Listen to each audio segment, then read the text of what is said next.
ஒரு மனுஷனுக்கு வாழ்க்கையில நிம்மதியா படுத்து தூங்குறதோட வேற ஏதாவது ஆக்சுவலா தூக்கம் ஏன் உங்களுக்கு வரல? ரெகுலரான ஒரு ஸ்லீப்பிங் ஹேபிட் இல்லாதது. இப்ப நைட்ல ரெகுலரா ஒரு 9 மணிக்கு படுத்து தூங்குறது, இல்ல 10 மணிக்கு புகைப்பிடிக்கிற பழக்கம், இல்ல மது குடிக்கிற பழக்கம் இருந்தது அப்படின்னாலே உங்களால சரியா தூங்க முடியும். இல்ல டீ, காஃபி அந்த மாரி நீங்க ரெகுலரா குடிக்கிறவங்களா இந்த ஹார்மோன் சுரந்ததுனா தான் உங்களோட உடம்பு தூக்க நிலைக்கு போகும். ஒரு ஹார்மோன் சுரக்கணும். இது வந்து நம்ம இருட்டாகும்போது நம்மளோட உடம்புல அதிகப்படியா தூக்கமே வரல அப்படின்னு சொல்லி கவலைப்பட்டோம்னா, ரெகுலரா நீங்க வாக்கிங்கோ இல்ல ஏதாவது உங்களால முடிஞ்ச எக்ஸர்சைஸ் செஞ்சீங்கன்னாவே, பகல்ல வேலைக்கு போறோம், குடும்பத்துக்காக கஷ்டப்படுறோம், பணத்துக்காக ஓடுறோம். இதெல்லாம் முடிச்சுட்டு நைட்ல ஒரு கொஞ்ச நேரம் நிம்மதியா தூங்கலாம் அப்படின்னா, அந்த கொஞ்ச நேரம் தூக்கமும் நிம்மதியா நம்மளால தூங்க முடியறதில்ல. ஒரு மனுஷனுக்கு வாழ்க்கையில நிம்மதியா படுத்து தூங்குறதோட வேற ஏதாவது இருக்கா? ஆக்சுவலா தூக்கம் ஏன் உங்களுக்கு வரல அப்படின்னு தெரியுமா? இந்த வீடியோல உங்களுக்கு தூக்கம் வராததுக்கான பொதுவான காரணங்கள பார்ப்போம். அப்புறம் அத எப்படி சரி செய்யலாம் அப்படின்னும் பார்ப்போம். அதனால வீடியோவ ஸ்கிப் பண்ணாம பாருங்க. வீடியோக்குள்ள போறதுக்கு முன்னாடி நம்மளோட சேனல சப்ஸ்கிரைப் பண்ணாதவங்க சப்ஸ்கிரைப் பண்ணுங்க. ஏன்னா வெயிட் லாஸ் சம்மந்தமான வீடியோ ரெகுலரா நம்மளோட சேனல்ல அப்லோட் பண்ணிட்டு இருக்கோம்.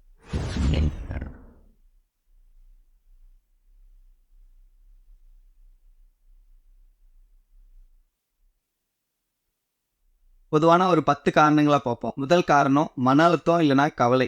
மன அழுத்தம் பார்த்தீங்க அப்படின்னா, நம்மளோட ஃபேமிலினால வரலாம். இல்ல வெளியில போயிட்டு வேலை செய்றோம் அதனால வரலாம். உங்களுக்கு மன அழுத்தம் இருந்தது அப்படின்னாவே எதையோ யோசிச்சுட்டே இருப்போம்.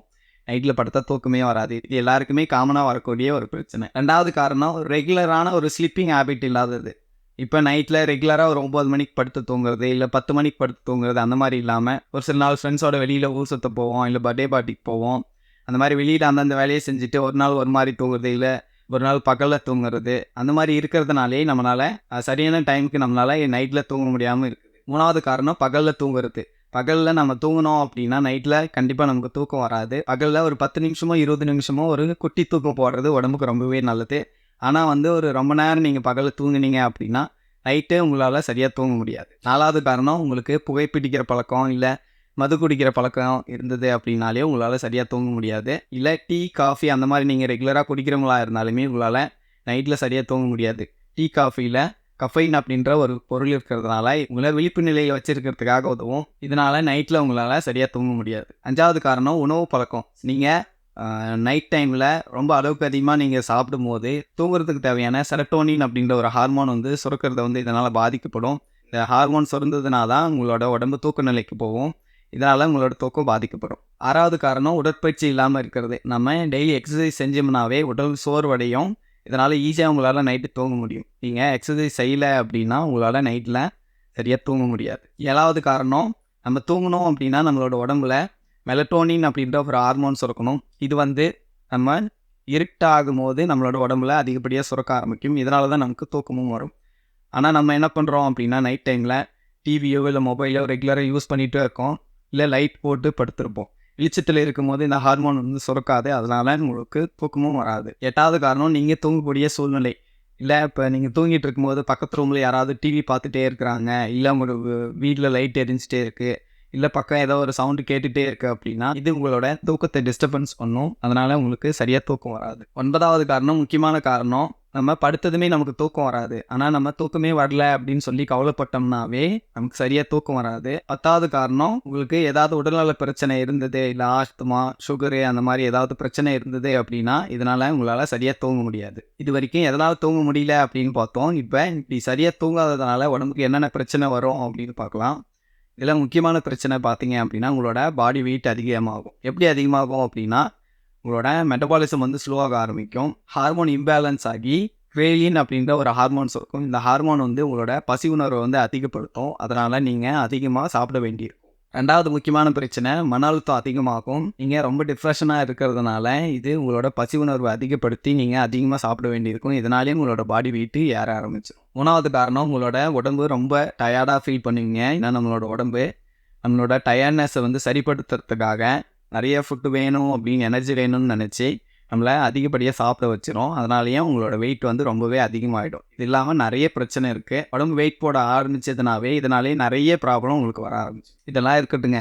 அப்போ எப்படி நம்ம தூங்கலாம் அப்படின்னு பார்த்தீங்க அப்படின்னா, நீங்கள் தூங்குறதுக்கான ஒரு சரியான நேரத்தை வந்து பிளான் பண்ணி வச்சுக்கோங்க. நைட்டு ஒரு 9 மணியோ இல்லை அதிகபட்சமாக ஒரு 10 மணிக்குள்ளே நீங்கள் தூங்கிடணும் அப்படின்னு பிளான் பண்ணிவிட்டு உங்களோட வேலையோ ஏதோ ஒன்று மொபைல் யூஸ் பண்ணுறீங்க, டிவி பார்க்குறீங்க, எது இருந்தாலுமே ரெகுலராக கரெக்டாக இந்த டைமுக்கு படுக்கணும் அப்படின்னு பிளான் பண்ணிட்டீங்க அப்படின்னா, நீங்கள் லைட்டெல்லாம் ஆஃப் பண்ணிவிட்டு உங்களோட படுக்கைக்கு போய் படுத்துட்டீங்க அப்படின்னாவே உங்களுக்கு ஈஸியாக தூக்கம் வந்துடும். 2வது, நீங்கள் தூங்குற இடத்த வந்து சுகாதாரமாக வச்சுக்கணும். இப்போ ஏதாவது டிவி சத்தம் கேட்கறது, இல்லை வேறு ஏதாவது சவுண்டு கேட்கறது, இல்லை லைட்டு பக்கத்தில் லைட் எரிஞ்சிட்டு இருக்கிறது, அந்த மாதிரி எதுவுமே இல்லாமல் நீங்கள் சைலண்ட்டாக இந்த டைமுக்கு நீங்கள் போய் தூங்கணும் அப்படின்னு சொல்லி படுத்திங்கனாவே ஈஸியாக நீங்கள் தூங்கலாம். 3வது விஷயம், நீங்கள் ரெகுலராக இப்போ 9 மணிக்கு படுக்க போகிறீங்க அப்படின்னாலுமே தூங்குறதுக்கு முன்னாடி வரைக்குமே டிவியோ இல்லை மொபைலோ இல்லை லேப்டாப்போ நீங்கள் யூஸ் பண்ணிகிட்டு இருந்தீங்க அப்படின்னா, இது மெலட்டோனின் அப்படின்ற ஒரு ஹார்மோனை வந்து சுரக்க விடாமல் தடுத்துரும். அதனால் உங்களுக்கு தூக்கம் வராது. அதனால் நீங்கள் தூங்க போகிறீங்க அப்படின்னா ஒரு 1 ஹவர் பிஃபோராகவே நீங்கள் டிவி பார்க்குறதோ இல்லை மொபைல் யூஸ் பண்ணுறதோ அதெல்லாம் வந்து முடிச்சிட்டிங்க அப்படின்னா உங்களோட மெலட்டோனின் ஹார்மோன் வந்து சுரக்க ஆரம்பிச்சிடும். இதனால் ஈஸியாக நீங்கள் தூங்கலாம். அடுத்த டிப்ஸ் என்ன அப்படின்னா, நீங்கள் தூங்க போகிற இடத்த நீங்கள் தூங்குறதுக்காக மட்டும் நீங்கள் பயன்படுத்துறது. அதுலேயே உட்காந்து ஸ்நாக்ஸ் சாப்பிட்றது, இல்லை மொபைல் யூஸ் பண்ணுறது, அந்த மாதிரி வெவ்வேறு இதுக்கு நீங்கள் யூஸ் பண்ணீங்க அப்படின்னா உடம்பு ஆட்டோமேட்டிக்காக அந்த விஷயத்துக்கு பழக ஆரம்பிக்கும். அதனால் நீங்கள் இங்கே பெட்டில் உட்காடுறீங்க அப்படின்னா நீங்கள் தூங்குறதுக்கு தான் வந்து உட்காடுறீங்க அப்படின்ற மாதிரி உடம்பு பழகிருக்காது.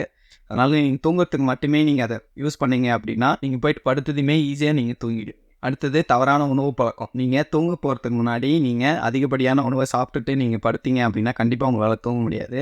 அதனால் நைட் டைமில் வந்து கொஞ்சம் மிதமான ஃபுட்டாக நீங்கள் சாப்பிட்டுட்டு போய் படுத்தீங்க அப்படின்னா ஈஸியாக இதனால் நீங்கள் தூங்கலாம். முக்கியமான டிப்ஸே, நீங்கள் எக்ஸசைஸ் செஞ்சீங்க அப்படின்னாவே இது உங்களோட உடல் சோர்வை வந்து அதிகப்படுத்தும். இதனால் என்ன ஆகும் அப்படின்னா, நைட் டைம் வந்து நீங்கள் ஈஸியாக நல்ல நிம்மதியாக உங்களால் தூங்க முடியும். இதுவும் இல்லை அப்படின்னா, நீங்கள் நைட் டைமில் புத்தகம் நீங்கள் படிச்சிங்க அப்படின்னா, பேசிக்காகவே நம்ம புத்தகம் படிக்கும்போது நமக்கு எல்லாருக்குமே வந்து தூக்கம் வரும். நீங்கள் எந்த மாதிரி விஷயத்த ட்ரை பண்ணீங்க அப்படின்னா நீங்கள் ஈஸியாக நீங்கள் படுத்து தூங்கலாம். நிறைய பேர் கேட்குறாங்க, எக்ஸசைஸ் செய்கிறதுனால நம்மளோட தூக்கத்தை வர வைக்க முடியுமா அப்படின்ட்டு. நம்ம எக்ஸசைஸ் செஞ்சோம் அப்படின்னா நம்மளோட உடம்பு பேசிக்காகவே வந்து டயர்டாக இருக்கும். அதனால் நீங்கள் நைட்டில் போய் படுக்கும்போது ஈஸியாக தூங்கலாம். அதையும் தாண்டி நீங்கள் எக்ஸசைஸ் செய்யும் போது உங்களோட மன அழுத்தம் குறையும். எக்ஸசைஸ் செய்கிறதுனால உங்களோட பிளட் சர்க்குலேஷன் வந்து சீராக போயிட்டு இருக்கும். இதனால் நிறைய நோயை உங்களால் குணப்படுத்த முடியும். நிறைய நோய் காரணம் இருக்கிறதுனால தான் உங்களால் நைட்டில் சரியாக தூங்க முடியறதில்ல. அதனால் ரெகுலராக நீங்கள் வாக்கிங்கோ இல்லை ஏதாவது உங்களால் முடிஞ்ச எக்ஸசைஸ் செஞ்சிங்கனாவே இது தூங்குறதுக்கு ரொம்பவே ஹெல்ப் பண்ணும். ஆனால் எக்ஸசைஸ்னால் மட்டும் உங்களால் நிம்மதியாக படுத்து தூங்க முடியாது. நீங்கள் படுத்து தூங்க முடியாததுக்கான முக்கியமான காரணம் உங்களோட பாடி வெயிட் வந்து அதிகமாக இருக்கும். இதனால் கொரட்ட சத்தம் வரும். அப்புறம் உங்களால் நிம்மதியாக படுத்து தூங்க முடியாது. என்னால் உங்களோட பாடி வெயிட்டை 21 நாளில் 5 கிலோ வரைக்கும் என்னால் குறைக்க வைக்க முடியும். இதுக்கு ஃபாஸ்டாக் அப்படின்ற ஒரு மெத்தடை நான் ஃபாலோ பண்ணுறேன். உங்களோட வெயிட்டை குறைக்கணும் அப்படின்னு நீங்கள் நினச்சிங்க அப்படின்னா, இதுக்கு இன்ட்ரெஸ்டடாக இருக்கிறவங்க என்னோடய காண்டாக்ட் டீட்டெயிலை வந்து நான் கீழே டிஸ்கிரிப்ஷனில் கொடுத்துருக்கேன். நீங்கள் காண்டாக்ட் பண்ணுங்கள். என்னோடய சேனலில் எக்ஸசைஸே செய்யாமல் உங்களோட பாடி வெயிட்டை எப்படி குறைக்கலாம் அப்படின்றதுக்கான ஒரு வீடியோ நான் போட்டிருக்கேன். அதை போய் நீங்கள் பாருங்கள்.